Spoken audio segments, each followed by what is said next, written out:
तो guys GST में ऐसी नोटिफिकेशन पहली बार आ रही है जब आपने अभी कोई रिटर्न फाइल नहीं की हुई है कुछ स्पेसिफिक पीरियड्स के लिए, कुछ स्पेसिफिक जीएसटी नंबर के लिए। जी हाँ, यहाँ पर स्पेसिफिकली जीएसटी नंबर बताए हैं जिनको ये रिलीफ मिल रही है कि अगर रिटर्न फाइल नहीं की हुई बट उस मंथ का टैक्स ई कैश लेजर में जमा करवा दिया तो उस केस में आपको जो इंटरेस्ट पड़ता है वो पड़ेगा जीरो, नील रेट लगेगा। तो ऐसी नोटिफिकेशन पहले कभी नहीं आई है। तो नोटिफिकेशन नंबर 7 जून को आई है। डाउनलोड कर सकते हो इसे मेरे टेलीग्राम में से, लिंक आपको डिस्क्रिप्शन बॉक्स में मिल जाएगा। बट उससे पहले गाइस अगर आप मेरे चैनल पे नए आए तो चैनल को सब्सक्राइब कर लो, बेल बटन को प्रेस कर लो और वीडियो को लाइक करना मत भूलना, बिकॉज आपका एक लाइक गाइस हमें काफी मोटिवेट करता है ऐसे वीडियोस अपडेट्स शेयर करने में। So let's get started. सब सेक्शन 1 ऑफ सेक्शन 50 जो इंटरेस्ट की बात करता है, read with section 148 of CGST act. Government on the recommendation of council क्या कर रही है, रेट ऑफ इंटरेस्ट को नील कर रही है, जो कि पर एनम रेट है नील। कौन से पर्संस के लिए, जो मेंशन्ड है इन कॉलम नंबर 2। कौन से पीरियड के लिए, जो कि मेंशन्ड है इन कॉलम नंबर 3, यहां पर मेंशन्ड है। कंडीशन लिखिए 4 में। कौन से फॉर्म की बात कर रहे हैं हम, जीएसटीआर 8, जो basically e commerce operator file कर रहे हैं, टीसीएस कलेक्ट कर रहे हैं।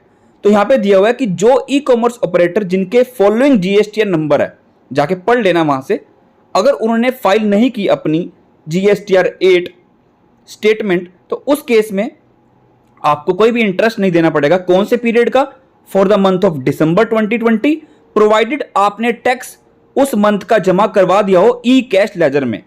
क्योंकि आपको पता है ई कैश लेजर में आप बैलेंस ऐड करते हो, जब आप रिटर्न फाइल करते हो तो वो बैलेंस वहां पे सेट ऑफ हो जाता है, जीरो हो जाता है। बट अगर आपने अभी वो सेट ऑफ नहीं किया, ऑब्वियसली रिटर्न फाइल नहीं की तो सेट ऑफ भी नहीं होगा, बट ई कैश लेजर में ऐड किया हुआ था तो उस केस में इंटरेस्ट आपको नील पड़ने वाला है। जीएसटी नंबर आपके सामने ये लिस्ट आ जाएगी, यहां पे आप पढ़ लेना। और यहां पे आएगा पीरियड दिसंबर का। कंडीशन क्या है कि नील कब हो रहा है, प्रोवाइडेड आपने टैक्स जमा करवा दिया हो।